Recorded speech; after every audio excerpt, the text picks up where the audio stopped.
कभी सोचा है कि हमारे किचन में रखा वो गैस सिलेंडर दुनिया के किसी दूसरे कोने में चल रहे एक बड़े जियोपॉलिटिकल कॉन्फ्लिक्ट से भला कैसे जुड़ा हो सकता है? आज ना इसी कनेक्शन को समझने की कोशिश करते हैं। हम भारत के कुकिंग गैस क्राइसिस की तह तक जाएंगे। देखिए, ये सिर्फ एक कमी नहीं है, ये एक ऐसी कहानी है जो हमारे किचन से शुरू होती है और दुनिया की सबसे बड़ी ताकतों की राजनीति तक पहुंच जाती है। तो ये कहानी शुरू होती है गोरखपुर से।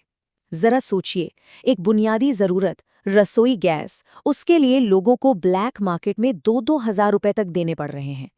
ये कोई दूर की खबर नहीं है, ये हमारे देश में लोगों की रोज की हकीकत है। और ये आंकड़ा सिर्फ एक नंबर नहीं है, बल्कि इस संकट का असली मानवीय चेहरा है। और देखिए, ये कहानी सिर्फ गोरखपुर की नहीं है। महाराष्ट्र हो, हरियाणा हो, बंगाल हो, देश के हर कोने से गैस की कमी की खबरें आ रही हैं। मामला यहाँ तक पहुँच गया है कि एक एनआईटी के स्टूडेंट ने बताया कि उनके मेस में अब रोटी और डोसा जैसी चीजें भी कम बनने लगी हैं। एक तरफ ब्लैक मार्केट में सिलेंडर के दाम आसमान पर हैं और दूसरी तरफ पुलिस अवैध सिलेंडर जमा करने वालों पर छापे मार रही है। सच कहें तो पूरा देश इस मुश्किल की आग में झुलस रहा है। लेकिन इस पूरे अंधेरे में ना एक छोटी सी उम्मीद की किरण भी दिखी है। जैसे कहते ना, एक दोस्त ने मदद का हाथ बढ़ाया है। और ये दोस्त है ईरान।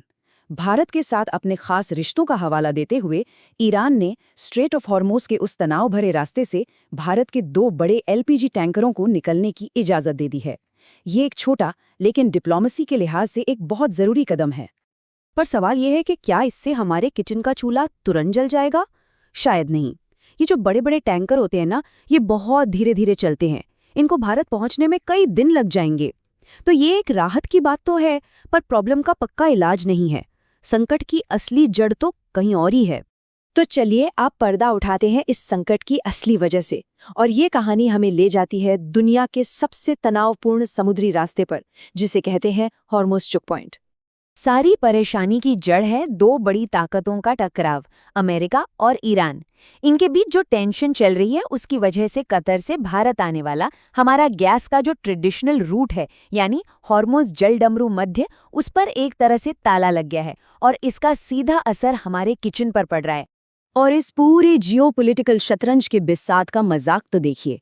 ईरान के विदेश मंत्री ने एक ट्वीट में क्या कहा? सोचिए, जिस अमेरिका ने महीनों तक भारत पर दबाव बनाया कि रूसी तेल मत खरीदो, आज वही व्हाइट हाउस एक तरह से भारत से रिक्वेस्ट कर रहा है कि प्लीज रूस से कच्चा तेल खरीद लो। मतलब इंटरनेशनल पॉलिटिक्स कितनी जल्दी बदलती है ना? और इस पूरे खेल में सबसे बड़ा फायदा किससे हो रहा है? रूस को। रिपोर्टों के मुताबिक ईरान के साथ इस टेंशन की वजह से रूस हर रोज, जी हाँ, हर रोज $150 मिलियन एक्स्ट्रा कमा रहा है। साफ है, किसी ने भी ये नहीं सोचा था कि उनके एक दांव का इतना बड़ा उल्टा असर पड़ सकता है। ये पूरा संकट ना हमें एक आईना दिखाता है और एक बहुत ही कड़वा सवाल पूछता है, क्या हम इसके लिए तैयार थे? और इस सवाल का जवाब समझने के लिए हमें पहले ये समझना होगा कि रसोई गैस पेट्रोल डीजल वाले क्रूड ऑयल से आखिर अलग क्यों हैं। सवाल बहुत सीधा सा है। अगर देश ने किसी इमरजेंसी के लिए लाखों बैरल कच्चा तेल जमीन के नीचे स्टोर करके रखा है, तो फिर कुकिंग गैस यानी एलपीजी का स्टॉक क्यों नहीं बनाया? इसका जवाब छिपा है साइंस में। देखिए, कच्चे तेल को स्टोर करना काफी आसान है। वो लिक्विड होता है, तो उसे बस एक बड़ी सी अंडरग्राउंड गुफा में भर दो। लेकिन एलपीजी ये गैस फॉर्म में होती है। इसे लिक्विड बनाए रखने के लिए बहुत ज्यादा प्रेशर वाले, बेहद मजबूत और खतरनाक रूप से महंगे टैंकों में बंद करके रखना पड़ता है। तो हम एलपीजी के बड़े भंडार क्यों नहीं बना सकते? इसके पीछे 3 बहुत बड़ी वजह हैं। पहली, पैसा। ऐसे टैंक बनाने में अरबों खरबों डॉलर का खर्च आता है। दूसरी वजह है वक्त। इन्हें बनाने में कई साल लग जाते हैं, ये रातों रात नहीं बनते। और तीसरी और शायद सबसे डरावनी वजह है खतरा। अगर ऐसा एक भी टैंक लीक हो गया, तो वो तबाही एक छोटे न्यूक्लियर बम से कम नहीं होगी। तो चलिए अब देखते हैं कि दुनिया के दूसरे देश इस चैलेंज से कैसे निपट रहे हैं। और यही हमें तैयारी और कह सकते हैं कि थोड़ी लापरवाही के बीच का असली फर्क नजर आता है। ये तस्वीर अपने आप में सब कुछ कह देती है। एक तरफ है अमेरिका, चीन और जापान, जिनके पास महीनों का एलपीजी स्टॉक है, और दूसरी तरफ हैं हम, जिनके पास सिर्फ कुछ हफ्तों का बफर है। मतलब हम एक बहुत ही पतली रस्सी पर चल रहे हैं। और हाँ, इस मुश्किल में हम अकेले नहीं हैं। हमारे पड़ोसी देश बांग्लादेश और पाकिस्तान भी इसी संकट से जूझ रहे हैं।